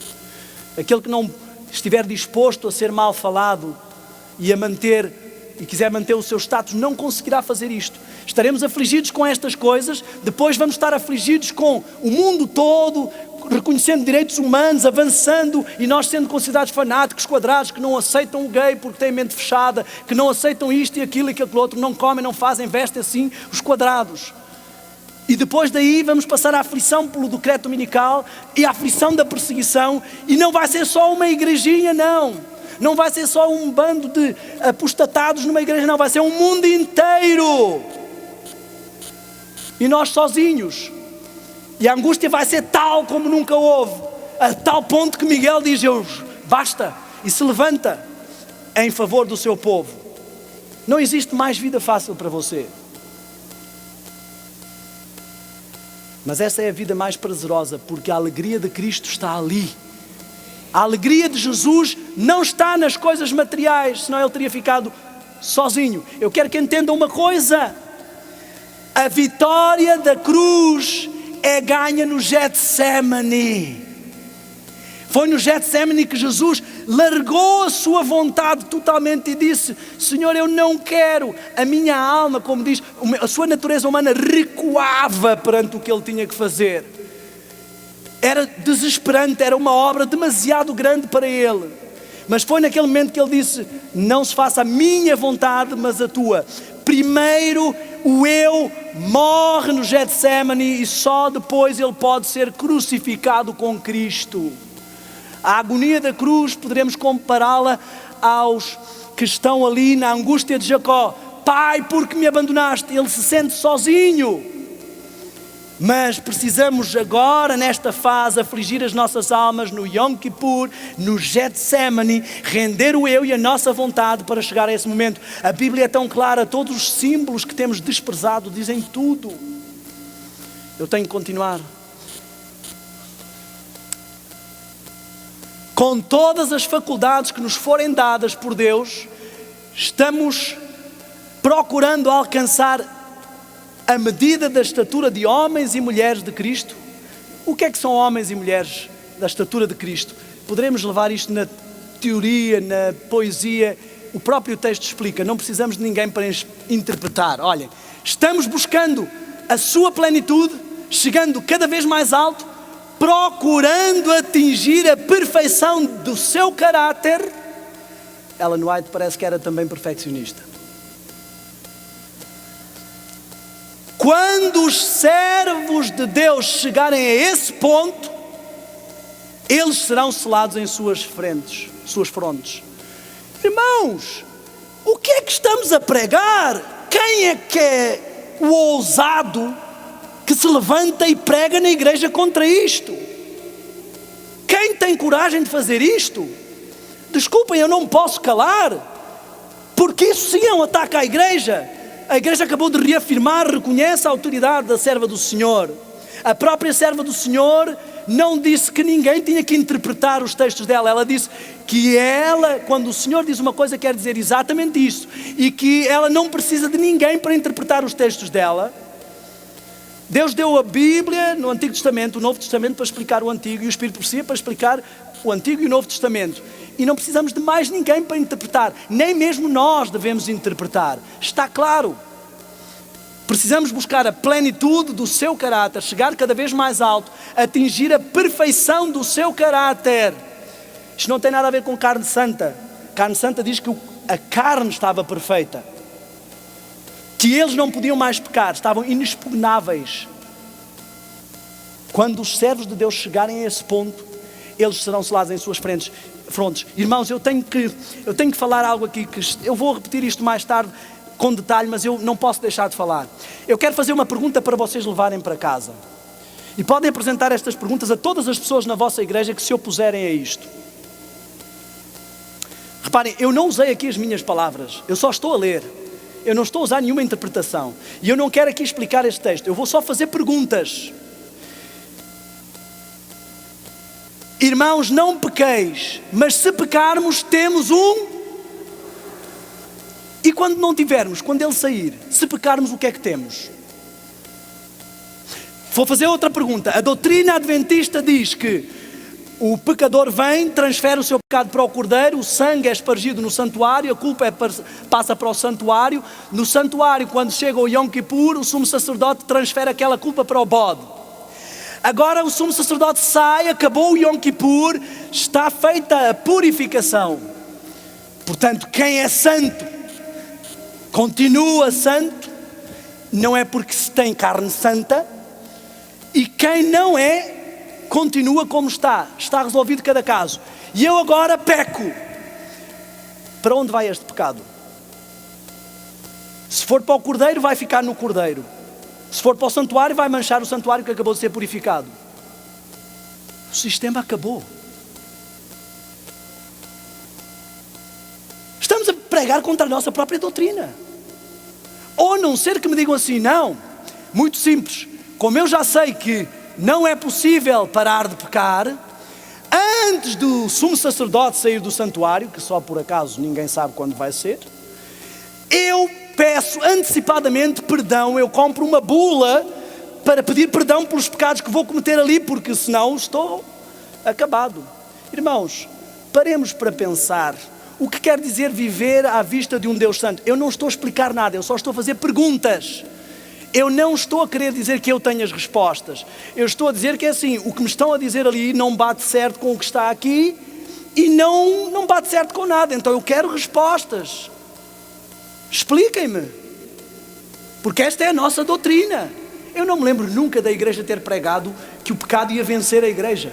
Eu sempre me lembrei da igreja pregar que a igreja ia vencer o pecado pelos méritos de Cristo. Mas é uma vitória simbólica. Aqui no Brasil eu tenho visto que às vezes há um erro de linguagem.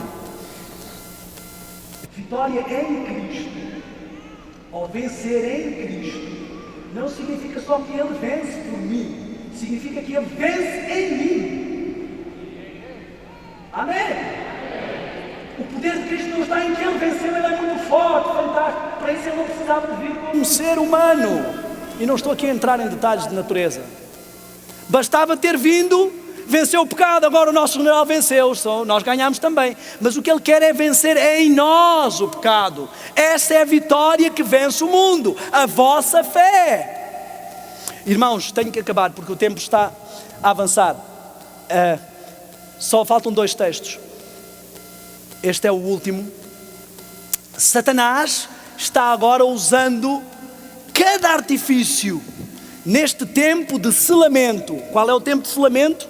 É o tempo em que o anjo pediu para esperar até que o Daniel e os seus companheiros caiam na real e vejam que precisam de pôr a vida em ordem e que isto não é uma brincadeira. Estamos a falar de um Deus santo e Ele não aceita nada menos do que a santidade. Satanás, nesse tempo, está usando cada artifício, neste tempo de selamento, a fim de desviar a mente do povo de Deus da verdade presente e levá-los a vacilar. Eu tenho um apelo muito sério esta manhã.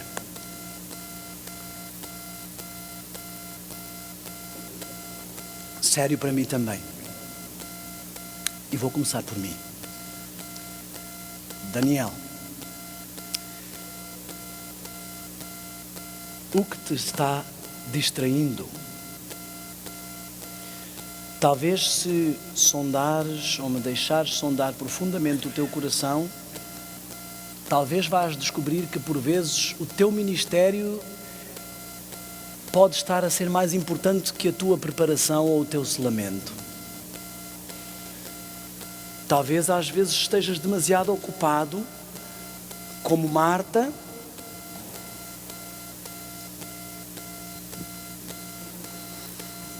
é muito bom trabalhar para o Senhor e servir o Senhor, mas Maria escolheu a melhor parte. E é preciso Martas ativas, mas eu preciso primeiramente que pessoas estejam aos meus pés, porque só isso pode transformar alguém na minha imagem. E eu neste momento quero perguntar a cada um aqui nesta sala, se sondarmos profundamente e deixarmos Cristo sondar profundamente o coração, vamos provavelmente descobrir que muita coisa na nossa vida está mais importante do que o selamento e que não prezamos isto como uma pérola de grande preço, que não temos ouvido tantos sermõezinhos dizendo que está tudo bem, que não fazemos a associação de que isso é o que está profetizado quando te disserem paz, paz. Não há nenhuma paz. Porque nós, por natureza, não nos inclinamos a estas coisas. Eu quero perguntar esta manhã,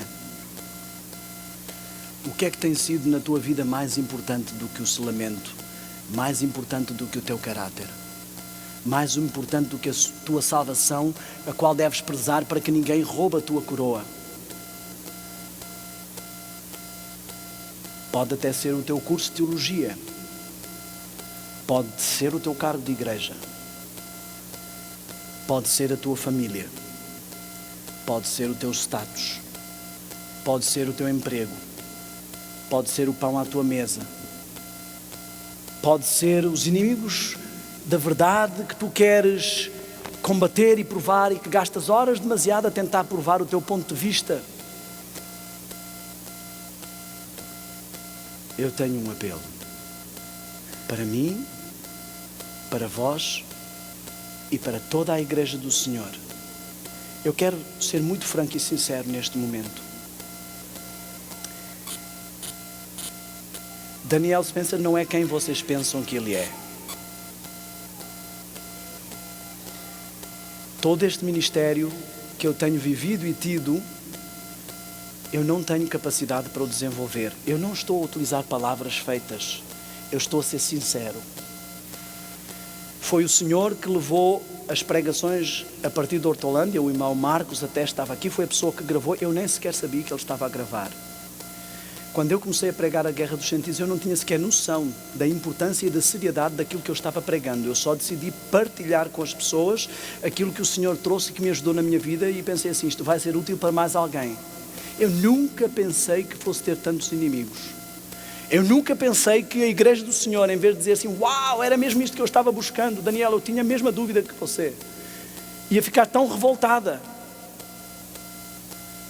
E se eu estou aqui pregando e estou diante de vós, com toda a sinceridade do meu coração, eu vos digo, é porque Deus me tem mantido em pé. Olhem, nós já recebemos na nossa casa visitas de homens importantes da nossa obra e eles ficaram surpreendidos quando chegaram à nossa casa. Eu acho que eles saíram confusos, dizendo como é que este grãozinho de areia causa tanto problema.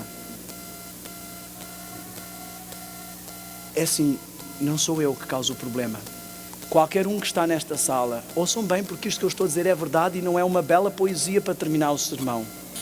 Qualquer um que está nesta sala que se queira colocar nas mãos do Senhor inteiramente e estiver disposto a enfrentar o que for para levar esta mensagem, vai ter muitos problemas, mas o Senhor o vai abençoar e proteger a sua família e o seu ministério de uma forma que ele nem imagina.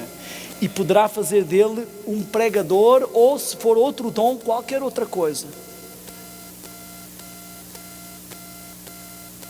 Eu acredito, sinceramente, que o Senhor me trouxe me deu esta missão, este ministério de partilhar esta... Eu nunca pensei, o Brasil é um país imenso, Portugal é uma coisinha assim. Eu nunca pensei que o Senhor me chamaria para fazer isto, estou a ser muito sincero. Mas ainda assim eu quero dizer uma coisa.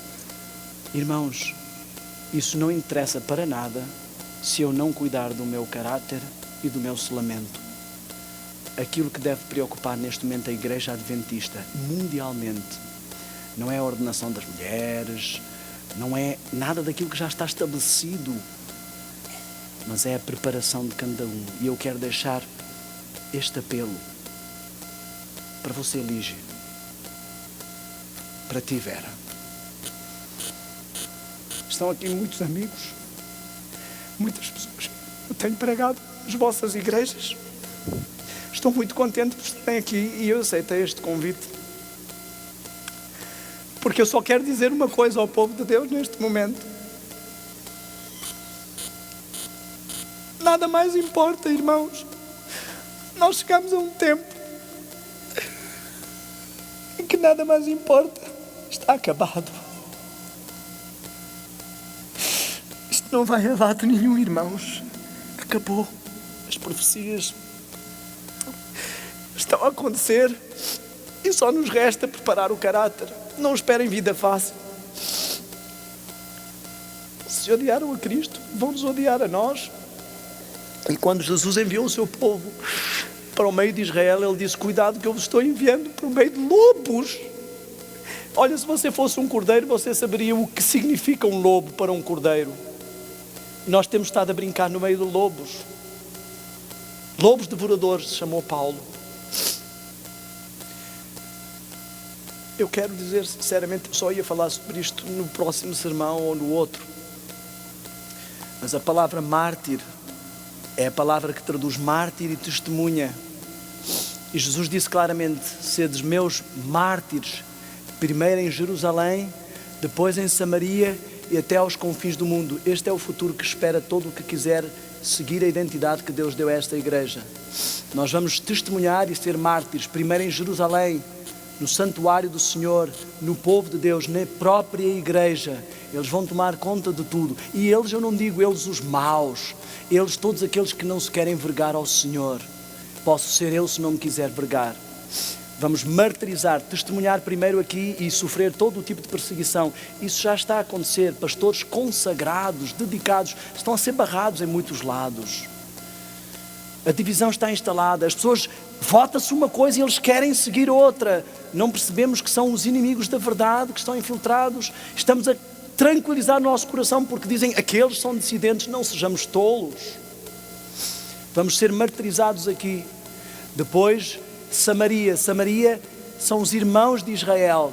Os irmãos de Israel são as igrejas que cumpriram a missão antes de nós na estafeta, que foram restabelecendo os móveis do santuário. São os evangélicos, são os cristãos sinceros.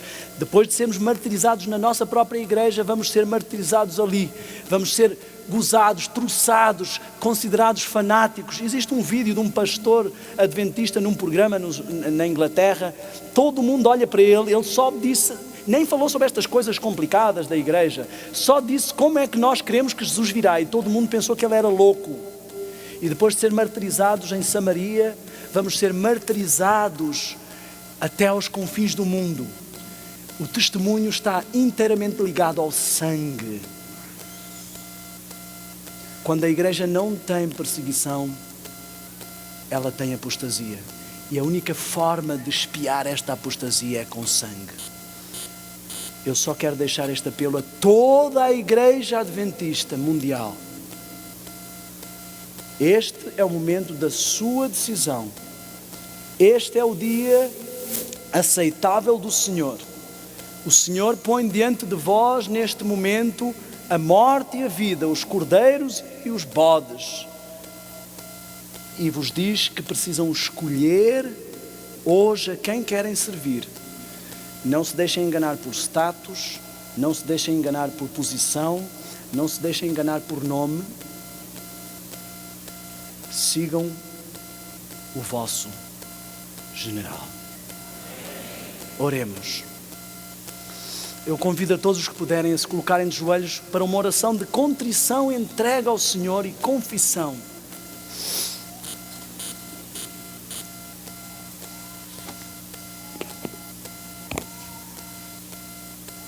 Senhor nosso Deus Todo-Poderoso, eu gostaria de poder orar como Daniel, gostaria de ser fiel como Daniel, gostaria de cumprir esse sonho dos meus pais quando me deram o nome de Daniel, mas infelizmente tenho estado demasiado distraído e não estou nesse nível.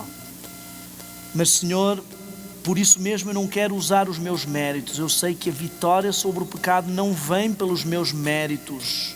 Eu sei que em mim não há nada de bom nem nenhuma capacidade. E nos momentos em que eu não sei isso e que o meu orgulho ultrapassa, por favor, mostre-me isso. Leva-me ao pó, Ajuda-me a estar humilde perante Ti, Senhor.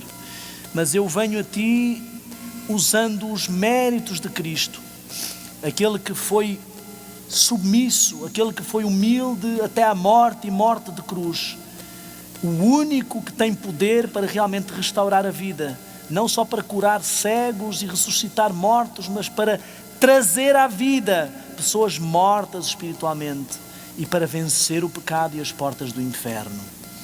Senhor, neste momento é no nome de Cristo que eu venho à Tua presença para interceder.